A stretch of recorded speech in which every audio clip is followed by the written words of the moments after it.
And now I'm going to share the PowerPoint.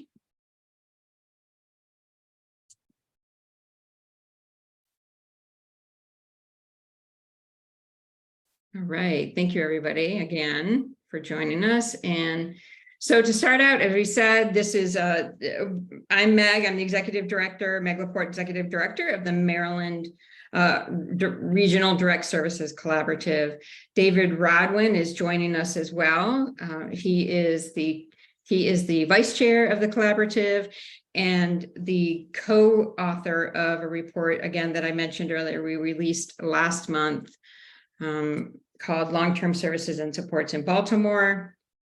And it's a framework for improving job quality and creating a highly trained direct care and services workforce.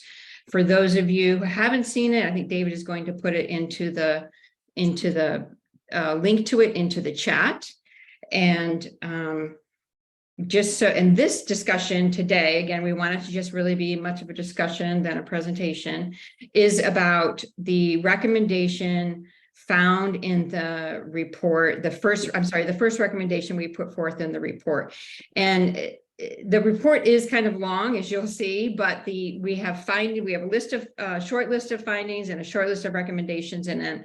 And the first two findings, of course, are that there is, and this won't be a surprise to many, there is inadequate compensation is the very much the single biggest factor driving the workforce crisis, and that Maryland's Medicaid reimbursement rates are not high enough to allow many providers to increase wages to the levels that they would like to. And so this leads to the recommendation, our first recommendation found in the report here, that we push for state level legislative and policy changes that both increase Medicaid funding for care and ensure that publicly funded direct care and services worker jobs offer living wages and benefits. And so these, just for context, these are the other recommendations 2 through 5. We can refer back to them if we need to during our discussion. We will refer back to the recommendation as well. And I'd just like to point out that with regard to this recommendation, and related to our research, we do refer in the report to I'm sorry, I'm getting feedback for some reason. This is bizarre. We do refer back to we do refer to a law in Maine that we really think that we hold up as a really great example of how a state can work to improve wages for direct care and services workers. And the state, I think it was New Mexico, actually just passed or just signed into law a similar piece of legislation. So with that, what I'd like to do is have David then talk more about what's happening with regard to Maryland and legislation. Great, thank you, Meg. And thank you again, everyone who has joined. It looks like there's 25 people on, so that's great. So, and there is this sort of breaking news from New Mexico that they just passed a law similar to the one that we highlight in the report that was passed in Maine. So this is now sort of a growing movement to help ensure that Medicaid funded direct care workers are paid wages closer to living wages than where they are now, which is much closer to minimum wages. So to give some context for the landscape here in Maryland, most home care and most care generally, my sort of focus has been mostly on home care, so I sometimes slip into that. But most care provided in direct care is funded by Medicaid in Maryland. There's a hodgepodge of other funding sources. Medicare covers a little bit. There's long-term care insurance, but few people have it. And then some people pay out of pocket. But the biggest chunk is funded by Medicaid. When it comes to Medicaid-funded home care specifically, there's sort of 2 big buckets that it goes through. One is through the Department of Health's Office of Long-Term Services and Supports, and the other is through the Developmental Disabilities Administration under the Department of Health. And they each have sort of their own care delivery models. For the Office of Long-Term Services and Supports, which is most of the home care provided in Maryland, the reimbursement rate is currently $23 an hour. So what that means is that for an hour of care that a home care worker does, the home care agency gets $23 an hour. Maryland doesn't require currently the home care agencies that receive that Medicaid funding to report back to the state any information about how much workers are being paid, what benefits they're being offered, even whether they're being classified as employees or independent contractors. And so it's hard to figure out exactly how much this workforce is being paid. Stakeholders can and do report based on their experience, but there isn't any hard data tracking yet. There is a very big problem in this sector of Medicaid-funded home care agencies misclassifying the home care workers who do the work as independent contractors. That makes things harder because it creates sort of a not level playing field between the different provider agencies. Those that classify workers as independent contractors and risk a lawsuit because the workers should be employees in this context, don't pay a wide range of other costs, employment-related taxes, workers' comp insurance, unemployment insurance, sick leave, and a range of other employment-related costs. And that makes it harder for the home care agencies that are abiding by the law and properly classifying workers as employees. It also makes it harder to set a wage floor like Maine and New Mexico have done, where they said that workers need to get paid at least 125% of minimum wage, 25% more than minimum wage. And the reason why it makes that harder is because it's easier for the providers that are saving money by misclassifying their workers to meet that wage floor, and creates sort of a disincentive for the employers who are doing the right thing and properly classifying their workers to get behind a larger legislative push to set a wage floor, because they say, well, why should we? The other home care agencies are going to be able to meet that easily, whereas we are going to have some trouble. So in any event, and this problem of misclassification, I'll note, of these workers, it does seem to be especially bad in Maryland in comparison to other states. It does exist in other states. I get sort of weekly Department of Labor updates from across the country, and they don't concern only home care, but I would say a third of every case that the US Department of Labor is reporting about with a press release about a recent court ruling or settlement is about home care agencies misclassifying workers as independent contractors and not paying them wages that they're owed. In any event, the median wages for this workforce, home care, is about $14 an hour right now. In nursing care, it's a little higher. It's closer to $16 or $17 an hour. For context, in DC, they have a much higher minimum wage. So right now, DC's minimum wage is $16.10 or 16 something. It's going up to $17 though in 2 months on July 1st. Already, DC providers say that most of their direct care and service workers live in Maryland and commute to DC to do the work. In the home care context, DC's Long-Term Care Coalition did a survey, something like of the home care providers, something like 60%, they say, of their workforce lives in Maryland. This, unfortunately, I think is going to get worse as DC increases its minimum wage even higher. On the good news side of the spectrum, Maryland is increasing its minimum wage faster than was originally planned, thanks to legislation that Governor Moore just signed into law. Maryland's minimum wage will increase from $13.25 an hour to $15 an hour starting this coming January, and Medicaid rates will increase along with it. So that'll both provide additional funding for provider agencies and also will increase workers' wages. It won't be the level that can compete with DC, but it'll get a little bit closer than it would otherwise be.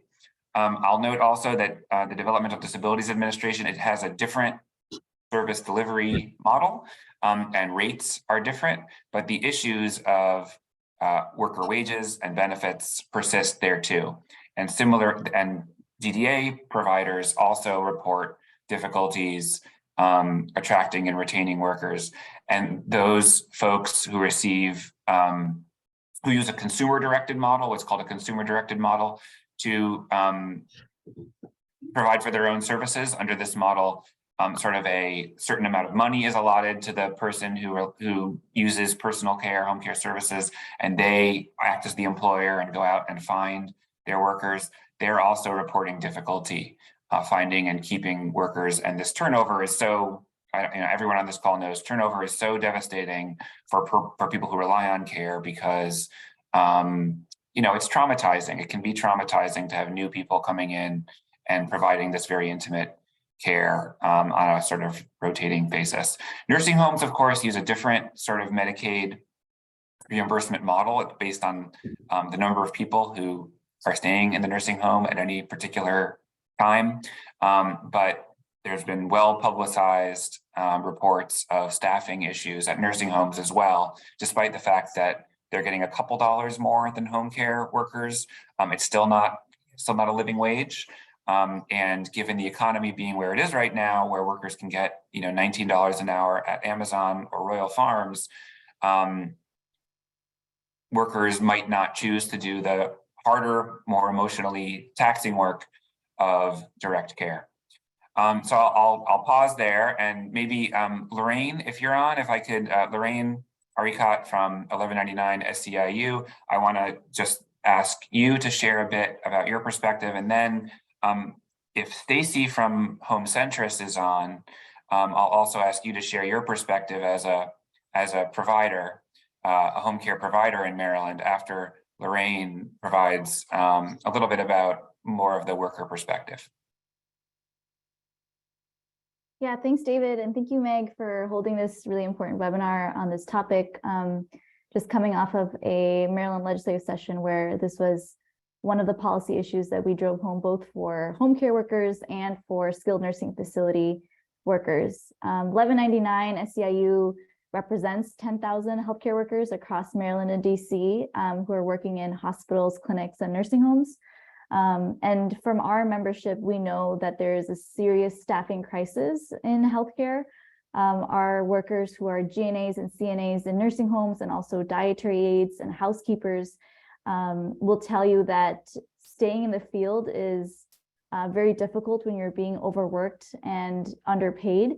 And that high turnover that David mentioned is really taking a toll on not only our current care force, but also the patients.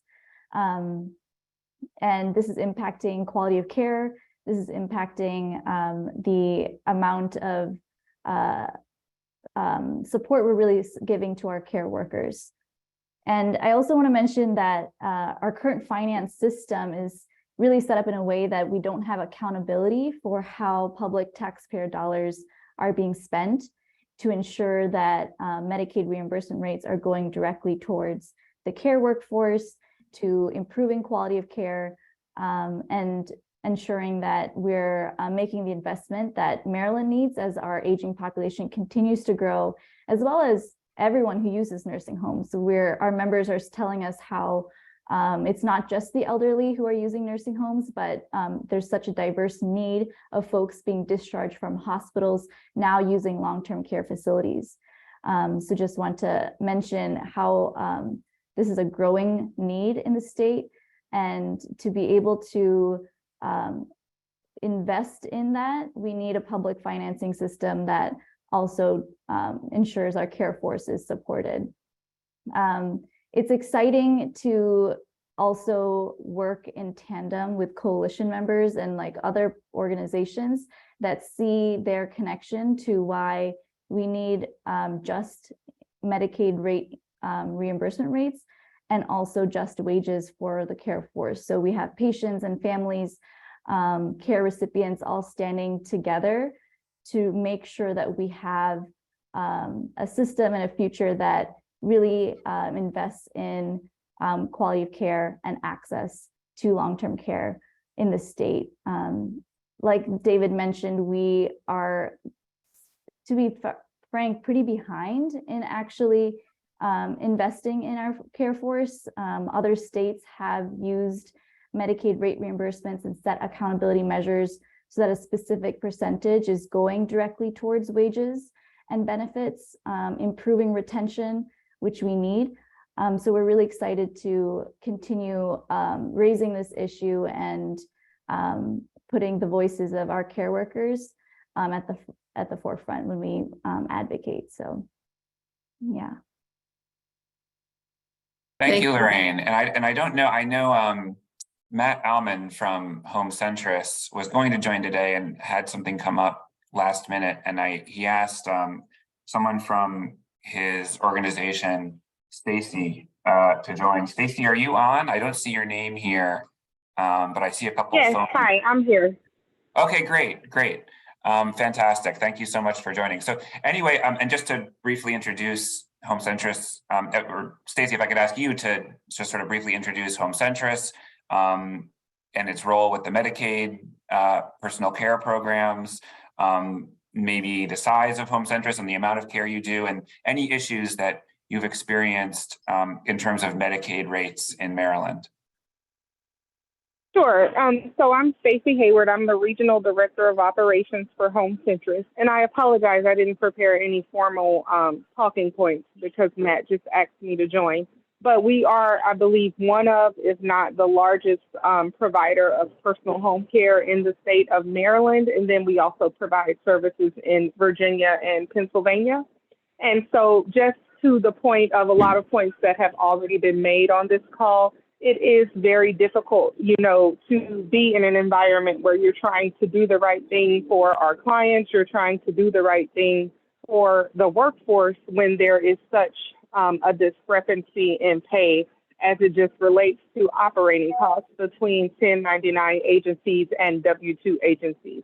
And in an environment when it's already, difficult to recruit and find good candidates to retain and provide the care, it just makes it very difficult. I mean, I've been doing interviews of frontline staff this week, and I have spoken with several of them who are at these 1099 agencies. I mean, and in some cases, they're making $2 or $3 more, than what we can even offer just because of the difference in operating costs and what they are able to offer because they aren't having some of those other expenses that were mentioned earlier, such as workers' comp and providing benefits and things like that. So we're definitely just looking for equity, and equality so that we can kind of have an even playing field to be competitive, to get, the experienced caregivers to provide the level of care and service that we like to provide for our clients. Thank you so much, Stacey. The perspective from the provider community is really, really helpful, and especially from an agency that's, following the law, doing the right thing by its workers, properly classifying them as employees, and the sort of struggles that might exist as a result of that. And Meg, can I turn it back to you? Yeah, so to offer another very important perspective from the consumer perspective, and that is consumers of long-term and post-acute care in nursing homes, I'd like to ask if Lori Smetanka with the National Consumer Voice for Quality Long-Term Care could speak to the issues that we're talking about, and especially with regard to how a recent report that you put out, Lori. Hi, Meg. Thanks. And thanks for having me here today. We at the Consumer Voice are a national nonprofit advocacy organization. We work with and on behalf of individuals who receive care and services in long-term care facilities. And this has been an issue that we have been following closely. I'm sure, as you know, it's a national issue where there are real concerns about the crises in long-term care and the services that are being provided. and the ability to attract and retain workers. And building a little bit on what Lorraine said, you know, we're seeing the very same things all across the country, that there are real issues with respect to staffing, with respect to the wages and benefits being offered, the quality of the jobs that they are experiencing. Far too many of them are having workloads that are well beyond not only what's doable, but what's safe for both them and the client that they're working in. And so, you know, as we talk about the need for funding to go into this area, you know, it's one thing that we've been looking at. You know, certainly any calls for additional funding, we believe also need to include some of the accountability also that Lorraine referenced with respect to requiring that those additional funds be dedicated towards direct care and have to be put there, including that certain percentages of reimbursements or revenue should have to go towards direct care services. Because right now, from work that we've been doing, there are real concerns about whether the reimbursements that are currently being distributed are being used most effectively and efficiently on behalf of the individuals. We just released a report a couple weeks ago where we dug into cost reports, Medicare cost reports, looking specifically at the use of related party transactions for some large companies. And you know, really kind of just in a nutshell, you know, what we found is that a lot of money is being diverted into related parties, where the costs that are reported and the costs that are paid to related parties are significantly higher than the expenses being reported by related parties, which really, again, calls into question, you know, what's going on with respect to how the money is being used. And, you know, from our perspective, that really calls for the need for much greater accountability. There's virtually no auditing done of cost reporting or how finances are being used. There are no limits on profit, for example, or ensuring that the costs are being dedicated to patient care. And the result, if that's not happening, is that the money is being taken out of the direct care costs and you know, being used for other purposes. And that means then that there's not enough money at the facility level if it's a nursing home, or at the agency level if it's a home care agency that might be owned by, you know, another entity, to actually provide the care and services that are needed to individuals. So Meg can share the report that we did with you all, but certainly as we look at, and I don't know how detailed you want me to get into the report, Meg, so you can let me know that. Well, I think, Lori, if you could speak to, and you did already, I think, in as much as you can speak to its relevance to Medicaid level reimbursements and pay, and then of course, direct care, the direct care workforce, or care force, I should say, yeah. Yeah, of course. I mean, so, you know, when you look at the reporting that's done and start translating it, what we hear a lot from those that are providing services, the corporations, the industry representatives who are speaking on behalf, they keep talking about how there are very low profit margins or losses with respect to Medicaid. But when you start digging in again to the cost reports and looking at the money that is being paid to entities such as related parties, there's no assurances that that money is being used in a prudent and reasonable way, as is required by federal law. And the payments that we were seeing, and a lot of this is not only Medicare, but also Medicaid dollars that are going in. And we're talking hundreds of millions to billions of dollars that are being paid into related parties. And what that's meaning is that when you look at costs versus expenses, 18% higher payments to related parties, then the costs are showing 12.5%. You know, we looked at some case studies, 12.5% in one corporation, 18% in another, 252% higher payments to related parties than their costs were showing on the cost reports to a third corporation that we had looked at. And the data is all in the report that we can share the link for you with. But that really raises again the question of how the money is being used and what it does for the individual facility or the individual agency is it shows the payments for the nursing home, I'll use that as an example, as an expense to the related party, which then shows that it's operating at a very small profit margin or even at a loss. But that may not necessarily be the reality when you're looking broadly at the corporation and the money that's available to it.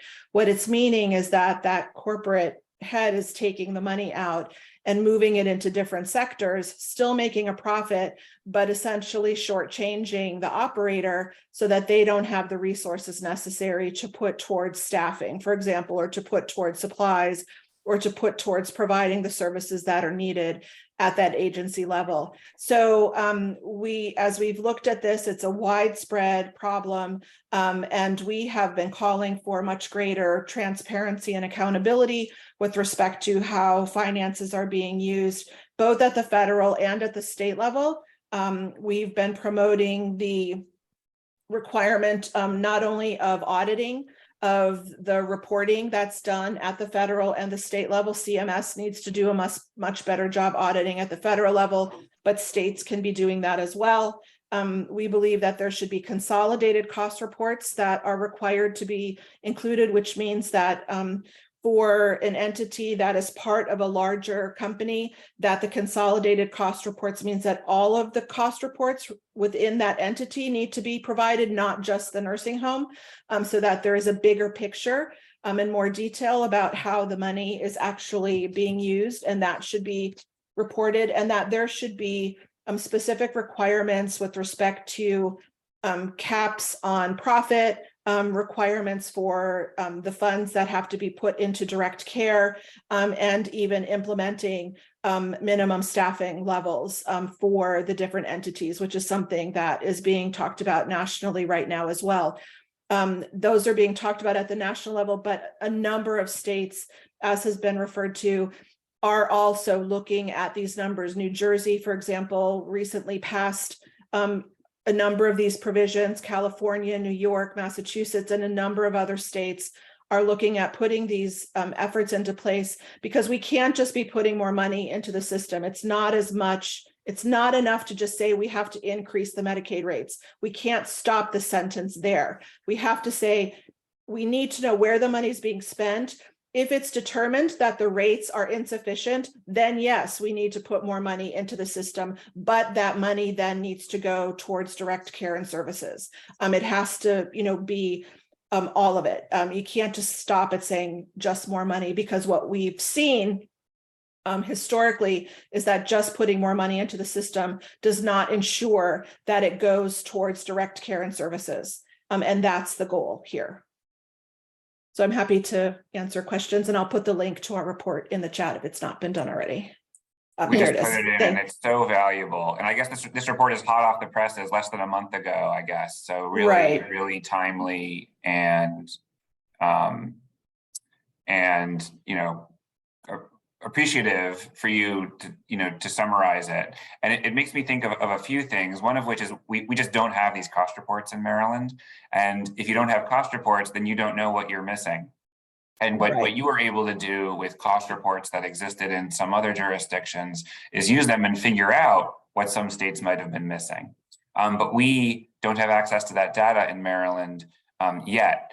I want to, because it's sort of especially relevant now, just recognize Delegate Bagnall, who really, through her, Herculean efforts, was able to negotiate with stakeholders and the Department of Health some really, really important legislative provisions that ultimately not only passed out of committee, Health and Government Operations, but also unanimously passed the full House.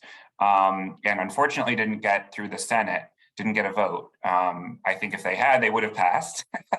But Delegate Bagnall, if I could just turn it to you briefly, just to share any observations or thoughts you have about this issue and your efforts and other stakeholders' efforts to get data and take some comprehensive steps to improve the situation.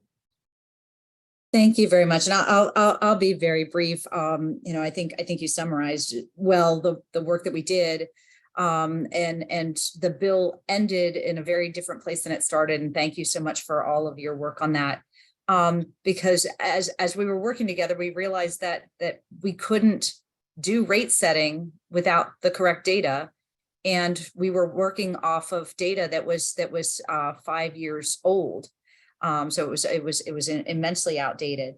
So I think this is an effort we're going to continue on. I know that Delegate Robin Lewis, who also worked on the companion bill regarding that the misqualifications and following the guidance document to say that we should be using state dollars for employees, that she's very invested in continuing this work. I also spoke with Senator Bidel very recently, who also wants to continue, and I'll be reaching out to Senator Ellis as well, because the four of us were sort of working in tandem in both chambers, and we want to continue during the interim to raise the profile of this issue, because I think sometimes when you're working on data reporting legislation, that doesn't necessarily sound like the sexiest thing, Yeah. but it's really incredibly essential. And I think as your as the reports that were just highlighted exemplify, without that data, we can't get to where we need to be, and we're just continually pointing fingers and sort of chasing the money, because we're already our information is already obsolete by the time we're reacting to it. I absolutely agree. And there's a lot of I like to sort of reframe my own thinking from challenges to opportunities, because there are certainly challenges, but that also means there's opportunities to fix things. And the fact that we now have great models to look to from other states like Maine and now New Mexico, that have not just increased Medicaid funding, certainly, as Lori was mentioning, but also far greater data about this publicly funded workforce, which is important, of course, not just for the workers themselves, but for those they care for, and getting some basic data about who these workers are. Of course, race, gender. We have generalized data, but we don't have specific data, and we also don't know how much they're being paid or how they're being classified, and we don't know how the publicly funded agencies, entities that are receiving these funds are spending it, as Lori was describing. So lots of opportunities to improve things, certainly. And thank you again, Delegate, for all of the many Zoom calls and conversations that you facilitated to push things as far as they got this past session. Well, I really appreciate it, and it's an important issue. And to your point about opportunities, we do have a new administration. We do have national data that supports everything that we were saying, and I think a lot of that work was simply changing the conversation and reframing the conversation so that it wasn't a competition between RSAs and home health workers, but actually how do we stabilize and ensure the long-term stability of our employees and those services to make sure that we're meeting the growing demand. Thank you so much, Delegate Bagnall. If anybody else, we'd like to open it up to anybody else who'd like to ask a question or raise a point. We would very much appreciate continuing the discussion. And in the meantime, I do know that we have somebody on the call, and I don't want to put her on the spot, from Secretary Roque's office. If Jennifer, you're interested in talking about what's happening with regard to the department. Yeah. Yeah. Good afternoon, everyone. This is just a wonderful conversation, very much a needed conversation, and the task force report is providing information that we know, but in a really important way for us to develop actions behind the recommendations. And so I am 4 weeks in with the Maryland Department on Aging. Secretary Roque brought me on board to work on multi-sector planning for aging. And really what this is about is to become a longevity prepared, longevity ready state. And so what does that really mean? It's really about addressing these kinds of issues, as our older adult population is growing, as our population with people living with disabilities is also growing, and providing support to caregivers. And so what we want to be doing is really looking at bold initiatives, bold policy development, just like what you're talking about today. And I'm really excited to hear Delegate Bagnall's, support for the workforce issues. And for us to work across departments with multiple stakeholders, both public and private, Marylanders, to hear what is really important and what is needed so that we can leverage these resources and start to affect change positively as it relates to long-term services and supports, as it relates to aging in community, and really being able to address disparities and inequities for people, not just older adults, but also thinking about these longer life expectancies and what do we need to do from a systems change perspective to allow for, the 5-year-olds of today to live longer and healthier, because we've built this system to support everyone, not just some. So I, as the presenters have been talking, I've been taking notes diligently. I have a number of people who I'd like to reach out to and to continue this conversation. I know, I believe in June, I'm coming back to speak directly to the task force about the multi-sector planning process and what we hope to achieve.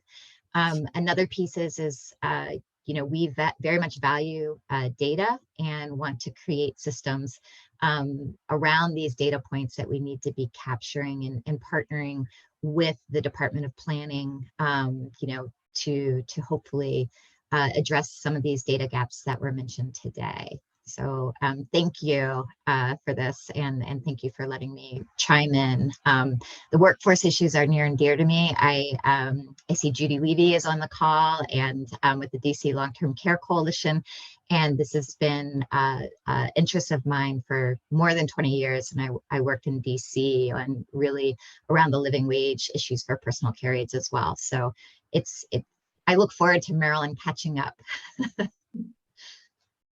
Thank you so much, Jenna. Thank you. So we do have a question.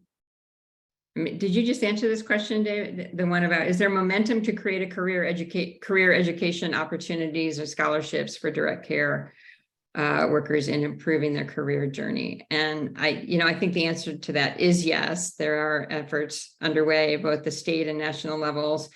And if anybody's on the call who would like to address that, we would love to have someone talk about it.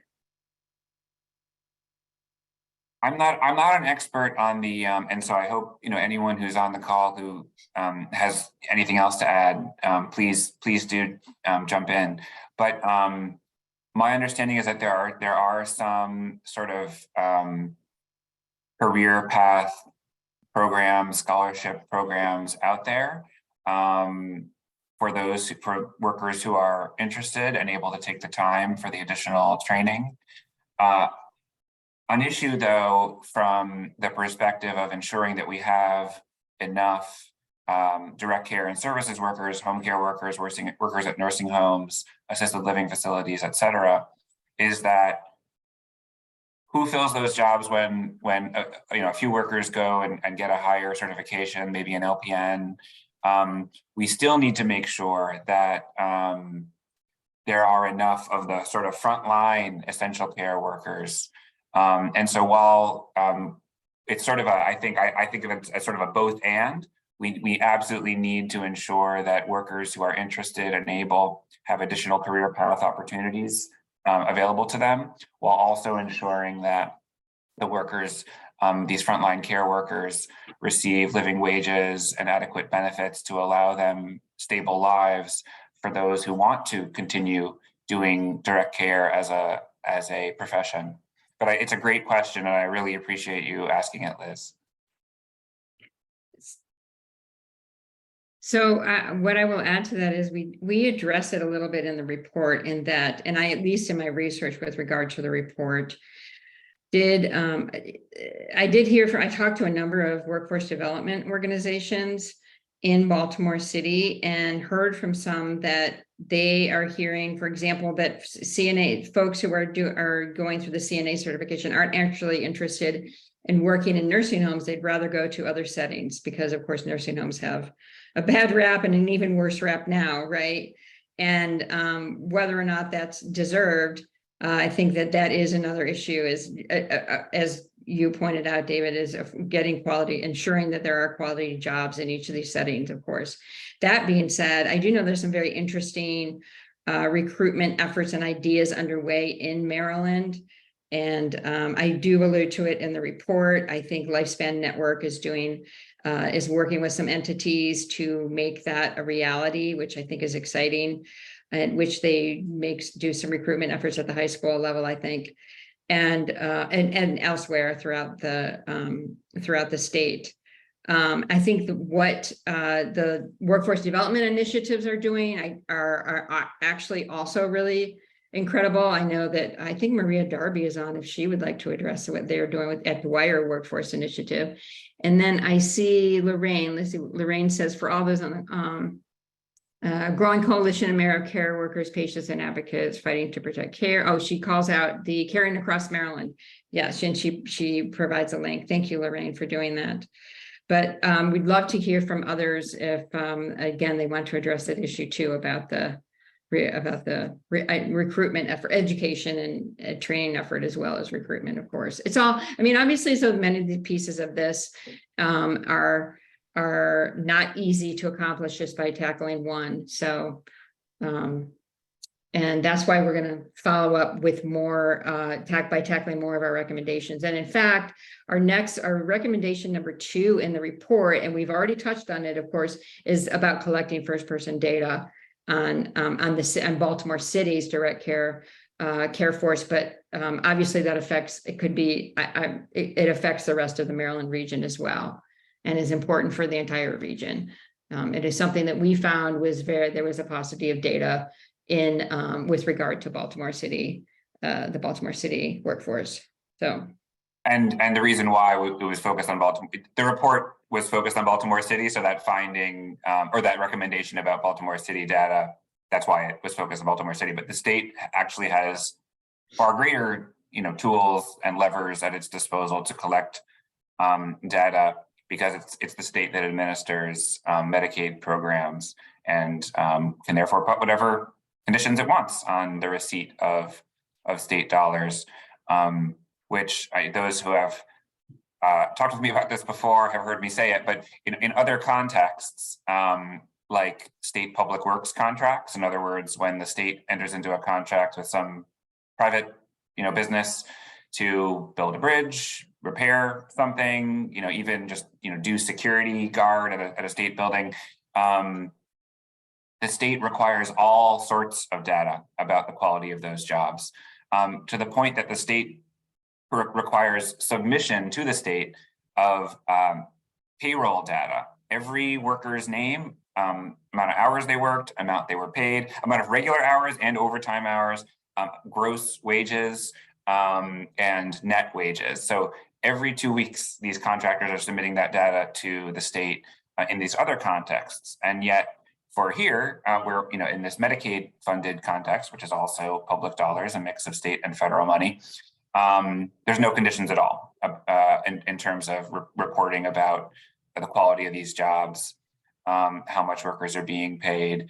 And it's hard not to think about the fact that in these other contexts like construction, a male-dominated workforce, at least when the laws were passed, a white male-dominated workforce, and in this other context, a workforce dominated by women of color, and how there's so much less attention to the quality of those jobs. It's hard not to see it. So I think, and I hope that the new opportunities we have with the new administration will have a greater focus on the quality of these publicly funded direct care jobs as an opportunity to elevate these jobs and create better quality jobs that when they're publicly funded. But I didn't want to cut anyone off. If any, open forum to anyone who has any thoughts or questions or anything they want to share at all.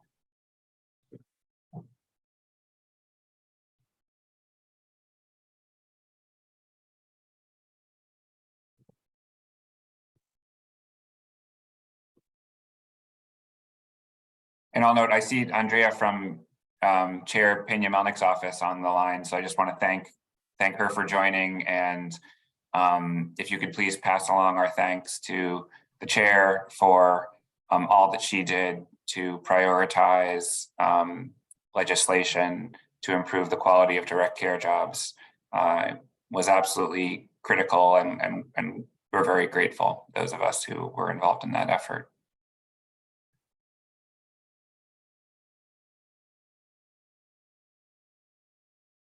Oh, and I'll also note, I'm just looking through the participants, Cynthia Grissom just shepherded to completion a really fantastic report from Montgomery County. So now, just over the last month, we've got sort of groundbreaking, after a number of years of no such reports, reports about the state of this workforce in Baltimore City and in Montgomery County. And I think, Cynthia, the report is up on the web. You can correct me if that's wrong.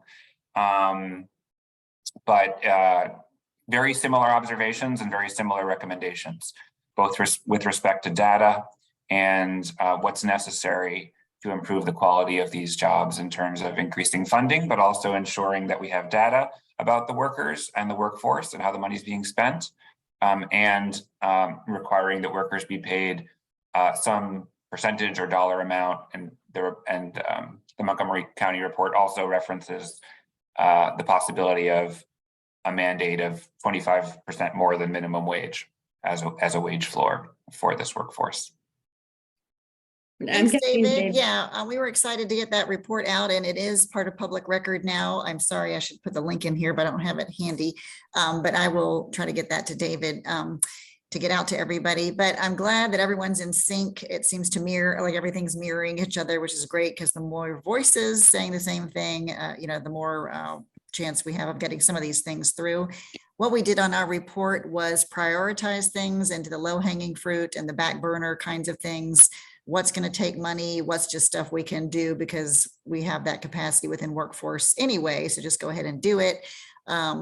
Things that would require groups of people and which agencies those might be, and then the recommendation to have an implementation team carry this forward to see things that are in the future get done or chip away, and don't let these things slide off the radar, which is my main concern. But it's great, all these same voices coming together. So I was excited about David's work on this, and he was a great connector for people and getting research and data for our report. So thanks, David. And thank you, Meg. Thank you, Cynthia. Yeah, and we'll be happy to share. I know I have the PDF, but if there's a link to the report, that's great, and we can share it later. And thank you again for all of your work on that.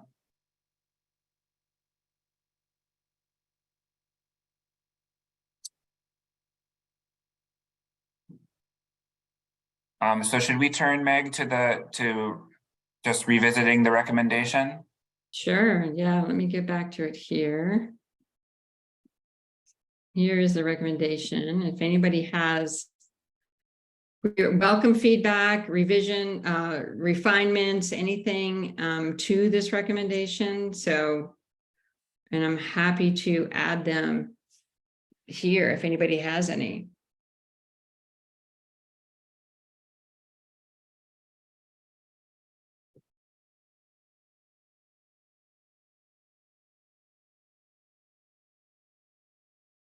If you see, I don't see any hands up, so I can't see if anybody has their hands up is what I should say. So just because I'm sharing. So hearing none, we hope that everybody will at least stay tuned for our next call, which will be in May, and we will be exploring some more of these recommendations. And perhaps what we'll look at also is what's in the Montgomery County report as well. So.